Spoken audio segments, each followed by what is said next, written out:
Bueno, ¿cómo cómo se produce lo que es en primer lugar la energía eólica o lo que es los movimientos de las distintas masas de aire? El sol calienta pues la superficie o la masa de aire que hay alrededor de la Tierra y se producen los movimientos de aire a nivel general. Estos movimientos pues se van traduciendo a nivel de lo que es la superficie terrestre en pues diferentes tipos de viento, como tenemos aquí los alisios y demás, que sobre la superficie pues va a impactar de una manera determinada. Este viento, al llegar pues a un sitio como puede ser esta montaña, va a subir, va a ascender y tiene que, digamos, distribuirse alrededor de la orografía que hay a nivel local ya. Es importante cuando se va a situar un aerogenerador saber dónde lo vamos a situar exactamente, porque dependiendo de la orografía pues se pueden crear vórtices y demás, y pues no conviene a veces este tipo de flujo para captar la energía eólica, ¿no? Entonces, cuando lo colocamos, nos interesa que sea en un sitio donde la rugosidad del terreno sea lo más baja posible, es decir, un sitio donde no hayan demasiados pues, obstáculos, como puede ser viviendas, árboles y demás. El típico caso de ponerlo en el mar es porque ahí el aprovechamiento energético va a ser lo más alto posible, ya que es un sitio donde no hay pues ningún perdón, edificio, ningún árbol que pueda impedir el movimiento de este viento, ¿no? Entonces, al llegar el viento, lo primero que hace es impactar sobre el rotor. Siempre, si se fijan, se capta de forma perpendicular al rotor, ¿vale? Entonces, el viento, al dar en el rotor, pues lo mueve, gira esa pala y pasa a través de él. Y si se fijan en la pala, el proceso que sucede es que pasa por debajo y por encima de esta pala, y lo que hace es, esa pala entra en pérdida. ¿Qué quiere decir eso? Es el proceso todo, o sea, contrario al que sucede en un ala de un avión. En un ala de un avión, el viento va y lo que hace es el proceso de sustentación, las energías van hacia arriba, o sea, las fuerzas van hacia arriba. Sin embargo, aquí, en este proceso, lo que pasa es todo lo contrario, entra en pérdida y va hacia abajo, lo que produce que la pala gire. ¿Se dan cuenta? Va hacia abajo, en un avión iría hacia arriba. El perfil, de hecho, de una pala es muy similar al perfil de un avión. Hoy en día están más específicos para los rotors, pero los primeros que se hicieron, casi todos eran los mismos que se utilizaban en las alas de los aviones. Bueno, pues el rotor va girando a una velocidad que es normalmente bastante lenta. Entonces hace girar el buje, el eje de baja, y del eje de baja normalmente hay una caja multiplicadora que se llama, que es una especie de caja de engranaje o caja de cambio, como una caja de cambio de un coche, que lo que hace esta caja es multiplicar lo que es la velocidad del eje de baja pasa a un eje de alta, es decir, baja de unas RPM a otras muchísimo más altas, porque es la forma en la que tiene que recibir después el generador para poder producir energía eléctrica. Entonces esa energía mecánica se va a transformar en energía eléctrica en el rotor y pues va a descender por la torre un cable que tenemos ahí eléctrico, y este se va a transmitir pues a una central normalmente de transformación, un centro de transformación. Este pasará pues a las torres de distribución correspondientes y por último llegará a nuestros consumos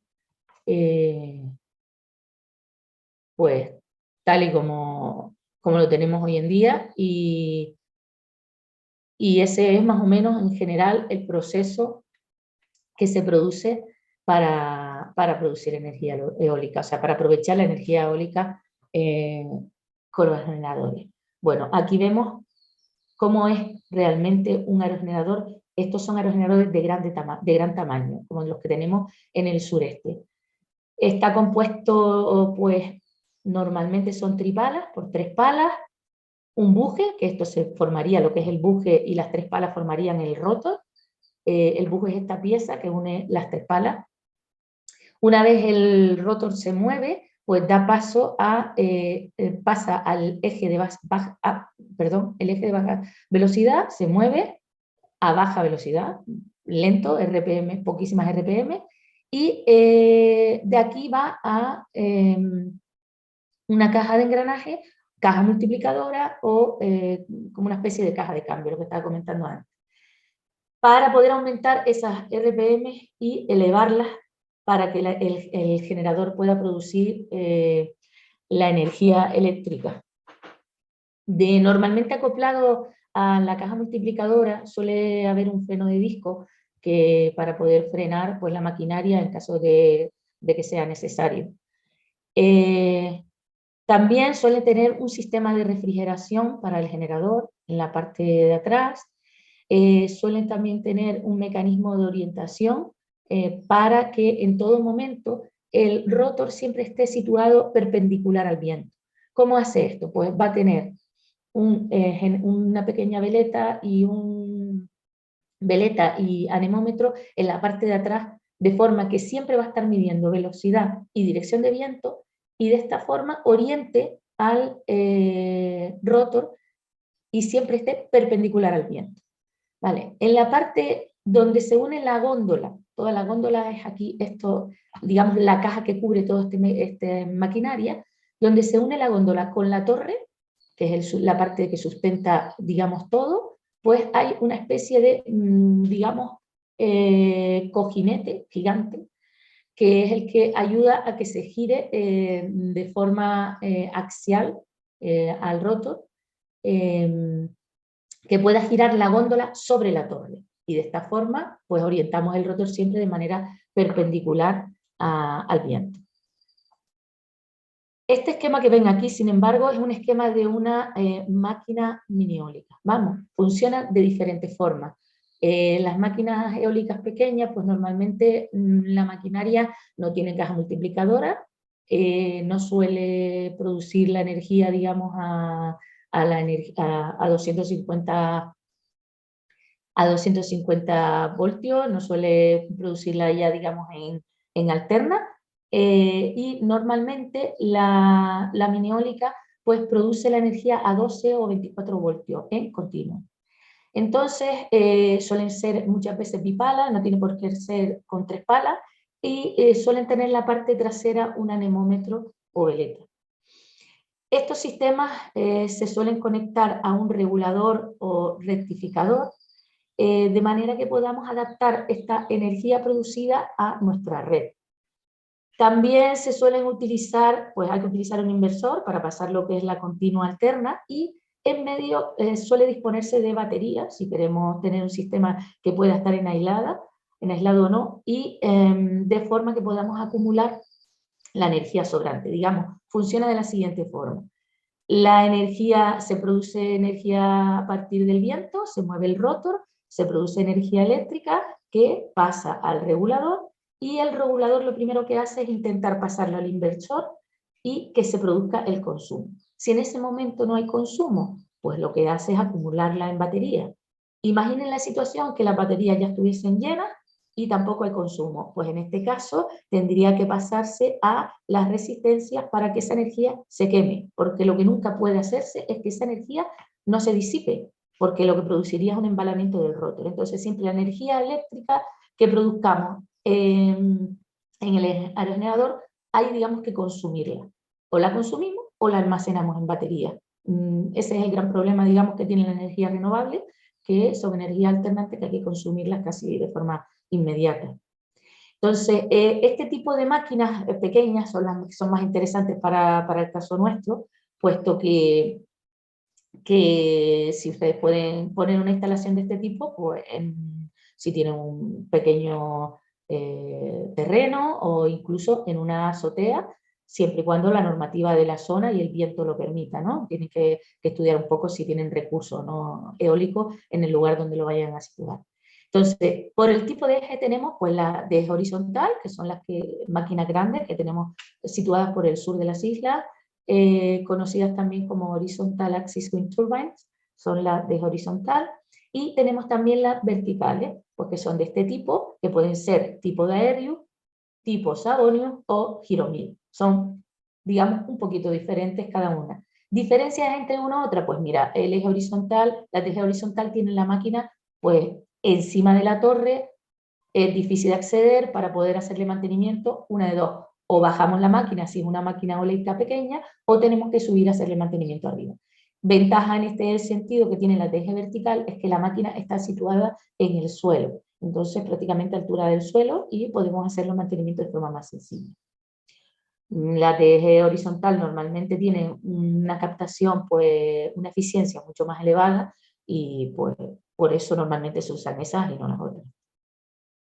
Por la orientación respecto al viento, pues tenemos una máquina que puede ser a barlovento. A barlovento quiere decir que el viento impacta sobre el rotor, y a sotavento lo que quiere decir es que el viento impacta sobre el rotor pero desde atrás, desde la parte trasera. Con lo cual estas máquinas se orientan con las propias palas. Sin embargo, en las que son a barlovento o upwind, pues para orientarse necesita siempre una veleta. Por el número de palas, pues tenemos que puede ser monopala, puede ser bipala, tripala o multipala. Las monopalas, pues es muy rarísimo. De hecho, esta que ven aquí en la foto es una máquina de gran tamaño, pero es súper extraña verla, y se han utilizado en algunos casos, pero es muy difícil. Bipalas se suelen ver en los generadores pequeños, pero los rotos normalmente son menos estables. El tripala es el que suele ser más estable debido a la configuración. También los multipalas pues se siguen usando, que son los típicos, como los que se ven en las pelis del oeste, ¿no? Que se usaban para el bombeo, porque con el tema de las palas, pues el rotor hace falta que se mueva a menos velocidad. Y se usaban para el bombeo normalmente de agua, de hecho se siguen usando. Bueno, aquí les muestro también algunas de eje vertical que son bastante extrañas y que las pueden ver por ahí por la calle y no las identificarían, ¿no? Pues este, por ejemplo, que ven aquí es una tipo Savonio, que hay 3 máquinas que están, digamos, con 3 rotor. Estas que ven aquí tipo Giromil, pues se pueden instalar en cualquier sitio, porque incluso, como ven aquí, hasta en una zona urbana son máquinas muy silenciosas, con un mantenimiento muy sencillo. De hecho, la que ven en la parte inferior donde hay una fuente, esa está en La Reolla, y también está en el Parque Deportivo de Las Reollas, en Gran Canaria. Y bueno, en Gran Canaria sé que en Las Palmas hay situadas de estas en varios puntos, que lo único es que hay que asegurarse de que tenga un buen recurso eólico para aprovechar bien el viento, porque la verdad que las máquinas lo que tienen es que no son nada baratas. Este tipo también son como una mezcla de Giromil, son de otro tipo, con diferentes números de palas, diferentes tipos, pero vamos que hay muchísimos en el mercado y que todos se pueden ir situando en azoteas, en sitios públicos y demás. Este es otro tipo que pueden ver aquí de manera vertical, y si la ven aquí horizontal, esta está implementada pues en una gran ciudad y está sobre en una azotea, pues a lo mejor en un muro de una azotea. Este tipo también, que aunque es de eje horizontal, pues como lo ven aquí, también está implementado en una azotea, o sea que no es un hándicap el poder introducir mini eólica digamos, en diferentes puntos de la ciudad. Eso sí, siempre hay que tener en cuenta que no tengamos demasiados obstáculos que puedan impedir llegar el viento de una manera lo más limpia posible al rotor de la máquina, para que se pueda aprovechar de una manera más eficiente. Estas máquinas también son de eje,